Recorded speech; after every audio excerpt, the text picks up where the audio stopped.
I'll get out of here. All right. And action. Did you say action? Action. Let's do this thing. Is that better? Yeah, you should just keep that. Don't cut that out. All right. Welcome to the Real Estate Marathon Podcast, your guide in the race to financial freedom through real estate investing and sound financial practices. This podcast is for anyone interested in learning more about real estate investing, personal finances, and a new take on traditional retirement. Now, here are your hosts, Larry Fierro and Mike Moe.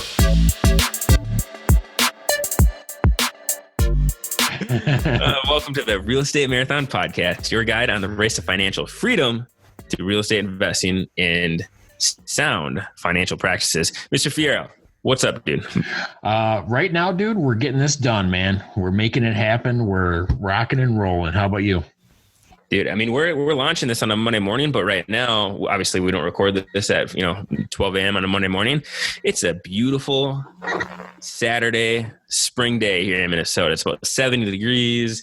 Had the water balloons already out with the kids. I'm pumped that it's summer, man. Oh, me too, man. Me too. I'm already looking at my camper, wanting to go back out on it. We bought that new camper last year, as you remember from the beginning of the podcast. And, you didn't buy a camper, Mr. Figueroa. My tenants bought me a camper, those generous folks that they are. They bought me a camper. We got 2 camping trips in, and I had to pack it up. Nice. And then, we're in the quarantine situation, and you can be quarantined, in my opinion, out in the middle of the woods. So that's what I'm trying to get my wife to do. Yes. All right, man. Let's get to it. We're here for the Monday Morning Motivation, where we follow up on our previous episode's call to action. We hit you with a little motivation to start your Monday morning off right. And then we tee up the episode that we got launched later this week. And we do it all in hopefully under 10 minutes. A nice short and sweet succinct message for you to start your Monday morning off right. So, dude, what do we got? Last call to action was your favorite episode. Credit repair, man. Credit repair. So we did the call to action to actually go to annualcreditreport.com or Credit Karma or whatever website you like to use to find out what your credit report looks like. Pull that credit report, start going through it with a fine-tooth comb. Yeah. I think the first step is just getting out there and going either one of those websites. I like Credit Karma now. After that, you've sold me on that, and I've used it and how easy it is to use and how they explain everything in really easy to understand terms and how where it makes sense. So yeah, Credit Karma is fantastic. Get on there. Sign up. Super, super easy. We covered this on the last episode, but it is so darn easy to do this that if you're not doing it, you're choosing to be ignorant about your credit score, which is not going to help you any means down the road.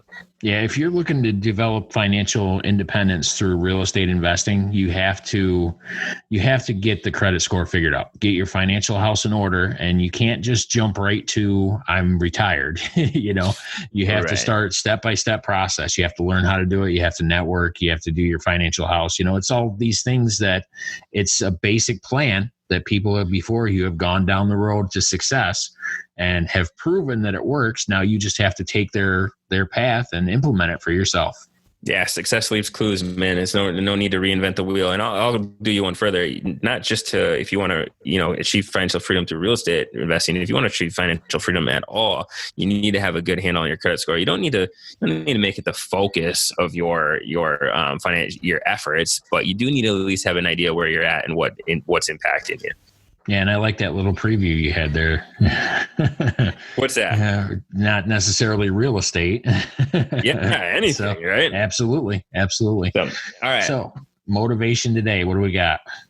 We're talking a little bit about finding a deeper why. So we all know that we need a why for when we're doing things, right? If you're gonna forge down this path that is a little bit unique with the financial independence, you need to understand why you're doing it, right?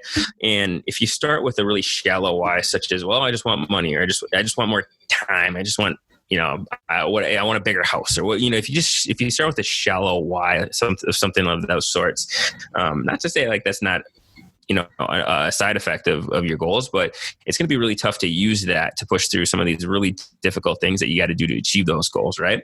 So we want to talk about getting a deeper why, like go down a layer or 2 or 3 or 4 layers deeper on really, really what you're doing this for. So when you do run into those more difficult times, because let's be honest, dude, this path is not one. There's a reason why not everybody does this path or goes down this road, because it's not super easy. But obviously, when you reach there, when you get the financial independence, it's going to be well worth it. So you need to be able to anchor in a very, very deep why. Yeah. And one of the things that I've noticed is if your only why is to the accumulation of wealth or the accumulation of money, that may have an effect on your moral compass. If that's your only goal, you see two different paths. One's the right thing to do, and one is the profitable thing to do.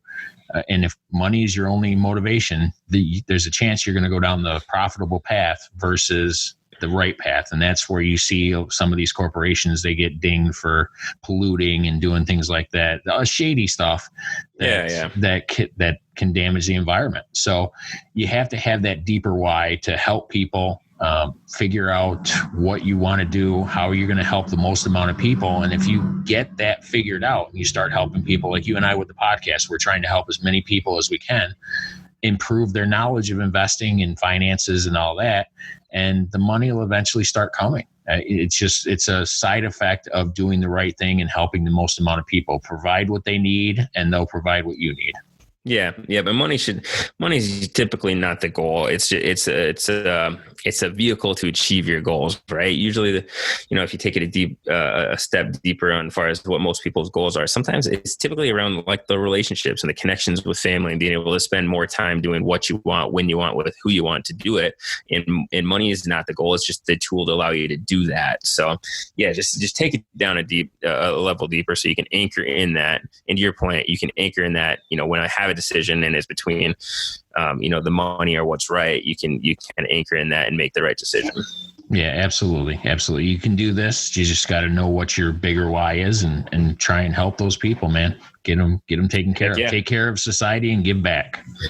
I love it. All right, man. Next episode coming up this Thursday. We are talking investing basics, and it's not even real estate. We talked a lot about real estate investing, about setting your financial house in order, but we haven't touched a whole lot in the other side of the investing world, things like stocks, things like bonds, and really the basics on how to set that up, how to invest in index funds, 401ks, things like that. So we're going to dive deep into that this Thursday. For those people who want to achieve financial freedom but don't necessarily want real estate to be the main vehicle to do it, maybe they want to dabble in real estate and have the majority of their investments in stocks and indexes, things like that. So we're going to give you a little bit of a primer on how to get started with that path. Yeah, we've kind of neglected a little bit some of the other basics of investing and different options that you have. And I'm kind of psyched about this episode. It was a great idea that you had about delving more into that and just trying to give people a broad mix, give them options that they have. It doesn't necessarily have to be real estate. That's what we chose. We're going to try and help you as best we can figure out some of the other options for, dare I say, a side hustle, or you're investing, starting a business, whatever you want to do. There's definitely options out there, and you just got to figure out what's right for you, what's up your alley. Yeah. Yep. Only natural that we've spent a lot of time talking about real estate. Obviously, like you said, it's the vehicle that we've both kind of decided to narrow in on. But yeah, I fully have a lot of respect for the other investment vehicles out there, and also leverage them as well to help balance the portfolio out a little bit. So we'll dive deep into that this Thursday. Yeah, stay tuned because it's going to be a rocking episode. Heck yeah, man. Now we got a lot to live up for after that primer. We got this, dog. We got this. All right. Dog. What are you, Randy Jackson all of a sudden? Hey. I got you, dog. I'm emulating the success. American Idol. Is that what he's on now or what? I think so. Yeah. So, well, that's everything I've got. Yeah, on that note, we got to cut this. All right. Thank you guys for tuning into another episode of the Real Estate Marathon Podcast, and we'll catch you next time. Take care. Thanks for listening to the Real Estate Marathon Podcast. If you found value in any of the content from this show, consider supporting us in the following ways. Subscribe to the Real Estate Marathon Podcast. Leave a rating and review. Continue the conversation with like-minded individuals on social media by heading over to the Real Estate Marathon Podcast Facebook group, or follow us on Instagram and Twitter at Real Estate Marathon Podcast.